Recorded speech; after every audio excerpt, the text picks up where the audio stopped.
ولا يحصي نعماءه العادون ولا يعدي حقه المجتهدون الذي لا يدركه بعض الحمم ولا يناله واصفة الذي ليس لصفته حد محدود ولعنة موجود ولا وقت معدود ولا أجل ممدود فترى الخلائق بقدرته ونشر الرياح برحمته وابتدى بالصخور ميدان أرضه وسيدنا ونبينا وجد الحسن والحسين أبي القاسم محمد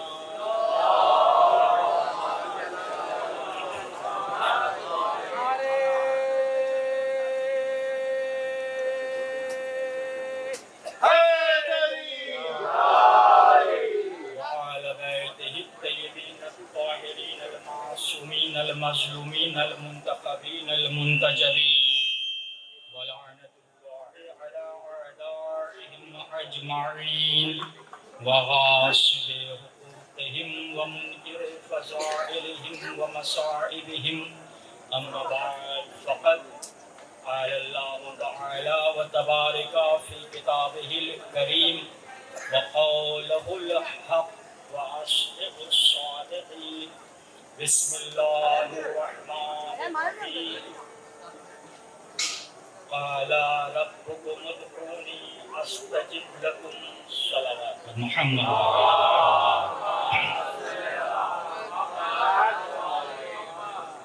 اولا میں اپنی طرف سے اور اپنے خاندان کی طرف سے آپ تمام حضرات کی بارگاہ میں کریمہ اہل بیت شہزادی معصومہ ام کی شہادت کا قصہ پیش کرتا ہوں. ثانیاً میں اپنی طرف سے اپنے خانوادے کی طرف سے آپ تمامی حضرات کی طرف سے اور آپ تمامی حضرات کے خانوادوں کی طرف سے اور آپ کے زمانے کے امام الزمان قدر اللہ تعالیٰ فرجہ شریف ان کی جدہ ماجدہ کریمہ اہل بیت معصومہ ام کی شہادت کا قصہ پیش کرتا ہوں. بار دیگر عظمت شہزادی معصومہ ام کے اوپر بلند ترین نعرے صلوات ارشاد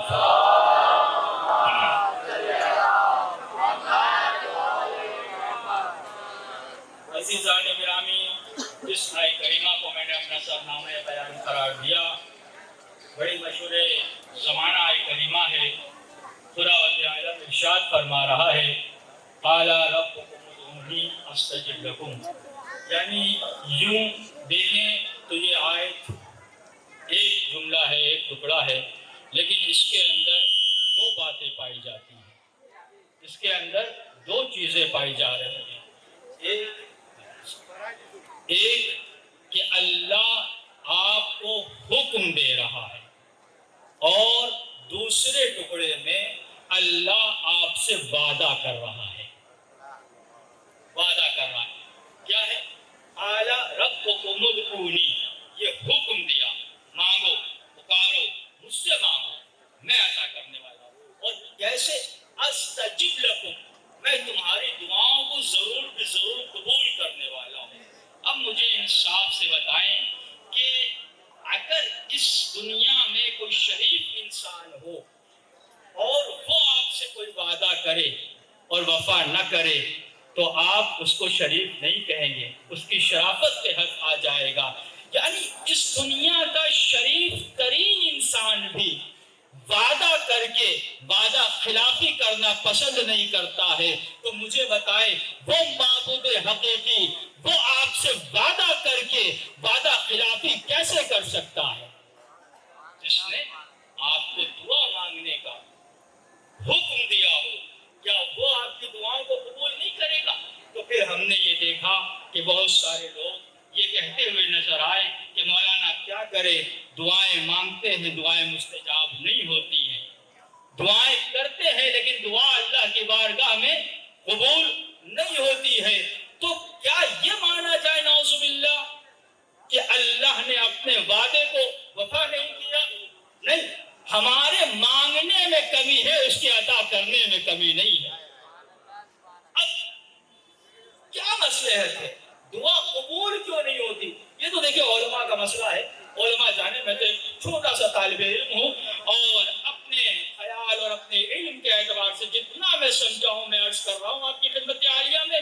بہت ساری وجوہات ہوں گی، لیکن دو وجہ میں بیان کر رہا ہوں۔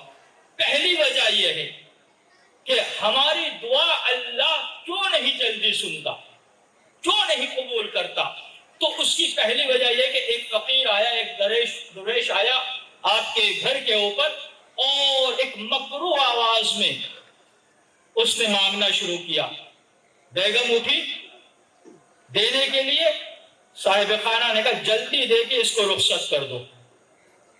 کہا کیوں؟ کہا اس کی آواز مجھے مکروہ معلوم ہو رہی ہے، اس کی آواز میرے کانوں میں کھل رہی ہے۔ دوسرا درویش آیا، اور جیسے دوسرا درویش آیا تو اب اس نے نعت پاک پڑھنا شروع کر دی، اس نے علی کے قصیدے بیان کرنا شروع کر دیے۔ بیگم جلدی سے اٹھی دینے کے لیے، بچے جلدی سے اٹھے دینے کے لیے کہ جلدی سے دے کے اس کو بھی رخصت کرے، ان کو ناگوار نہ گزرے۔ ایک دفعہ بیگم کو بچوں کو کہا کہ ٹھہر جاؤ، بیٹھ جاؤ، ابھی اس کا یہ نعت پوری ہو جانے دو، اس کا یہ قصیدہ پورا ہو جانے دو۔ میں نے کہا یہ کیا معاملہ ہے، یہ کیا معاملہ ہے؟ آپ نے کہاں پہلے درویش کو جلدی سے دے کے رخصت کرنے کے لیے کہہ دیا، دوسرے درویش کو کہہ رہے تھوڑا ٹہر کے دو، اس کی یہ نعت پاک پوری ہو جائے، اس کا یہ قصیدہ پورا ہو جائے۔ کہا کہ آپ سمجھے نہیں، پہلے والا جو درویش تھا اس کو میں نے دے کے بھگانے کی اس لیے سوچی کہ اس کی آواز میرے کانوں میں چبھ رہی تھی، اس کی آواز میرے کانوں میں چبھ رہی تھی، میں اس کو پسند نہیں کر رہا تھا، لہٰذا چاہ رہا تھا جلدی سے دے کے اس کو اپنے دروازے سے دفع کر دوں۔ اور دوسرے والے کو میں نے اس لیے روکے رکھا کیونکہ اس کی آواز مجھے پسند آ رہی تھی، اس کا ذکر مجھے پسند آ رہا تھا۔ تو اب عزیزان گرامی، اگر آپ کی دعائیں اللہ مستجاب کر لیتا ہے تو کبھی یہ نہ سمجھیے گا اللہ ہم سے بہت زیادہ راضی ہے، اللہ سے ہم یوں مانگے اللہ ہمیں یوں دے دیتا ہے۔ یہ سوچنا کہ کہیں اللہ تمہاری آواز کو ناپسند تو نہیں کر رہا، اللہ کہیں آپ کی آواز کو ناپسند تو نہیں کر رہا۔ اور اگر کبھی دیری کرے تو اپنے دل کو شکستہ نہ کرنا، دل نہ توڑنا، یہ سمجھ لینا کہ خدا بند عالم میری آواز کو پسند کر رہا ہے، اور وہ یہ چاہ رہا ہے کہ میں مانگتا رہوں وہ سنتا رہے۔ صلوات پر محمد۔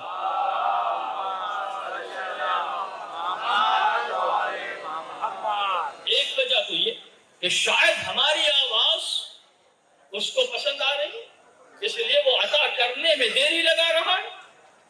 دوسری آپ دیکھیں، دوسری وجہ کیا ہے؟ کہ دوسری وجہ یہ ہے کہ ہم اس معبود سے ہمیشہ مانگتے ہیں، اور مانگتے کیا ہے؟ مالک مکان دے دے،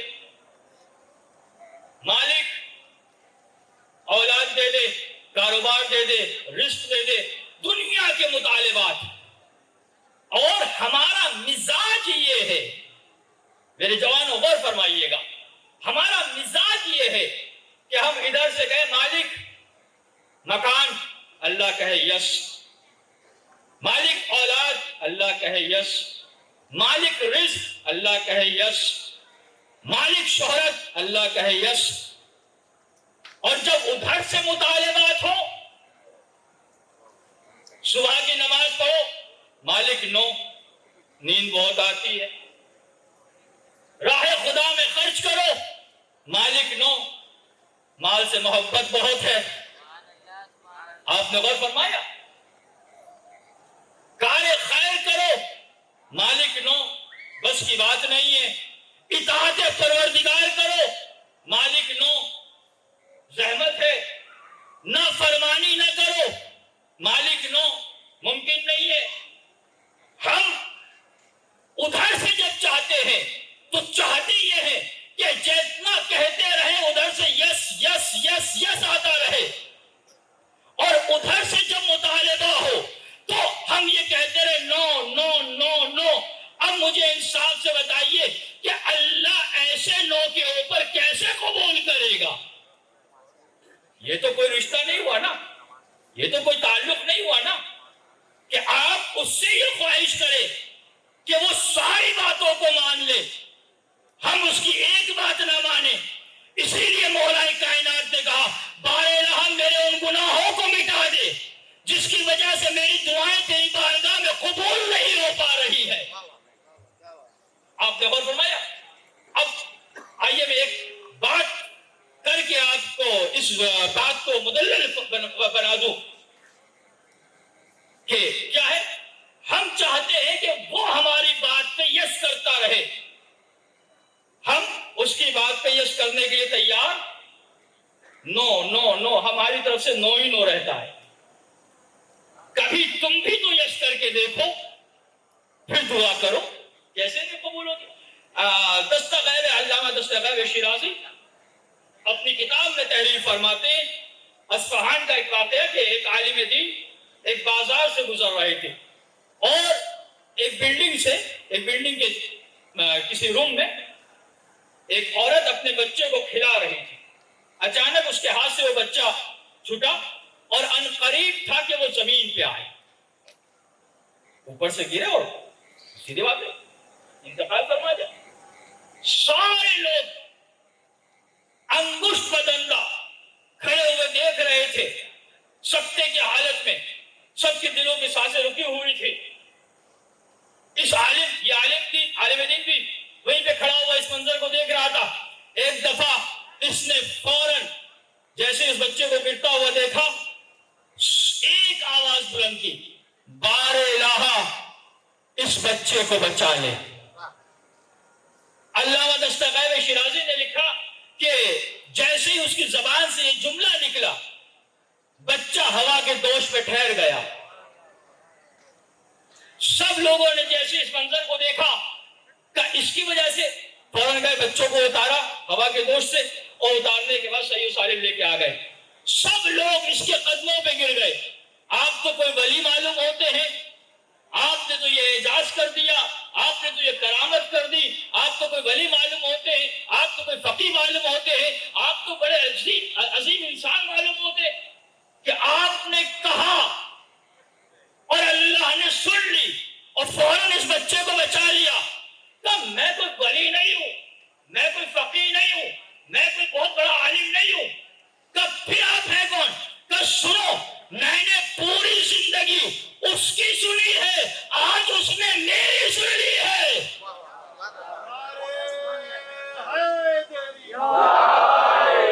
تم بھی چاہو تو تم بھی اس مرتبے پہ آ سکتے ہو، تم اس کی سنو، وہ تمہاری ضرور سنے گا۔